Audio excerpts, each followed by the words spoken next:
ketika Bahlil takut inovasi. BBM Bobby Boss disuruh nunggu 8 bulan. Lagi-lagi dan lagi anjir. Lil Bahlil. Nah ya, hahaha. Halo warga Konoha yang budimin. Kita balik lagi di segmen ngulik yang dilarang. Karena di negeri ini, kadang yang jujur malah dibungkam anjir, yang kreatif malah dijegal, dan yang goblok malah naik jabatan. Dan hari ini kita bakal bahas satu topik yang lagi rame banget di dunia maya. BBM Bobby Boss, bahan bakar karya anak bangsa yang katanya irit, ramah lingkungan, tapi di stop peredarannya sama Menteri ESDM Bahlil Lahadalia. Jadi gini, kalian tahu lah ya, ada produk baru, BBM Bobby Boss, dikenalin sebagai energi merah putih. Katanya ini bahan bakar lokal, hasil karya anak bangsa. Klaimnya sih punya RON 98, alias setara sama Pertamax Turbo. Keren kan cuy? Tapi belum sempet ngacir di pasaran.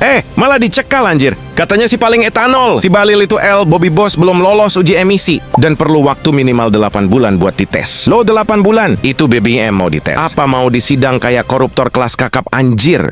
Warganet langsung ngamuk dong anjir. Komentar-komentar pada rame di TikTok dan Instagram. Rokok tanpa cukai aja bisa bebas. Masa BBM karya anak bangsa nggak boleh? Mungkin mau dikorupsi dulu baru boleh edar. Ya ampun, netizen plus 2 emang nggak pernah kehabisan peluru. Terus ada juga yang nyeletuk lucu banget kayak gini. Logo Bobby Boss kalau dikasih foto meme Bahlil, aku yakin langsung lolos. Tapi serius ya cuy, banyak yang kecewa. Karena kasus kayak gini tuh udah sering banget. Setiap kali ada inovasi lokal yang keren, ujung-ujungnya dihambat. Alasannya klasik, belum lolos uji ini, uji itu.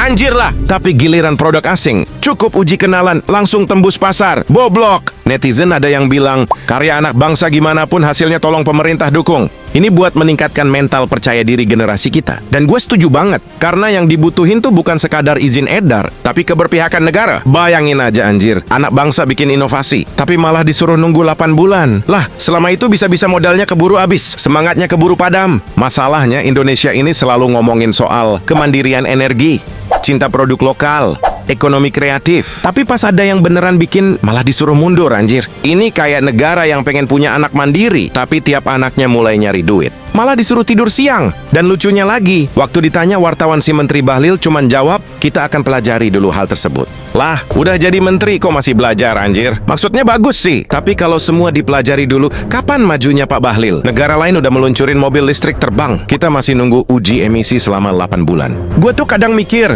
mungkin bukan soal teknis atau uji emisi, tapi soal siapa yang punya proyeknya. Kalau yang bikin rakyat kecil, startup kecil, pasti dipersulit. Tapi kalau udah bawa nama besar, investor asing langsung jalan mulus. Netizen juga udah nyadar nih. Makanya ada yang komen, namanya Bahlil, ya pasti bikin peraturan bahlul, biar rakyat gak mandiri. Nanti gak ada pemasukan pribadi lagi. Hahaha, pedes banget. Tapi jujur ya, ini cerminan rasa frustasi publik. Karena apa? Kita capek banget lihat potensi bangsa ini disia-siain. Kita tuh punya banyak banget inovator, dari mobil listrik sampai BBM alternatif kayak Bobby Boss ini, tapi kebanyakan mati di tangan birokrasi. Dan lucunya lagi, kalau produk lokal gagal, pemerintah bilang, ya artinya inovasi kita belum siap. Tapi kalau yang sukses, pemerintah bangga karya anak bangsa bisa mendunia. Wah, tiba-tiba ikut nebeng panggung. Coba bayangin kalau Bobby Boss beneran sukses. Kita nggak perlu impor BBM sebanyak sekarang. Negara bisa hemat triliunan. Dan anak-anak muda Indonesia bakal makin semangat bikin inovasi baru. Tapi kalau tiap langkahnya dijegal, disuruh nunggu berbulan-bulan, ya jangan salahin kalau nanti yang bikin malah jual patennya ke luar negeri. Ujung-ujungnya, kita beli lagi. Tapi pakai label produk asing premium. Kayak dejapu aja nggak sih? Jadi buat Pak Menteri dan semua pejabat yang katanya pro rakyat, kalau ada inovasi lokal, tolong jangan dijegal, tapi dibina. Kalau ada kesalahan teknis, bantu perbaiki, bukan langsung larang. Karena bangsa besar itu bukan yang punya tambang besar, tapi yang punya rasa percaya pada otak rakyatnya sendiri. Dan buat para penemu kayak tim Bobby Boss, terus semangat ya bro. Kalau mereka bisa larang produk lo, tapi nggak bisa larang ide lo, ide itu bakal nyebar.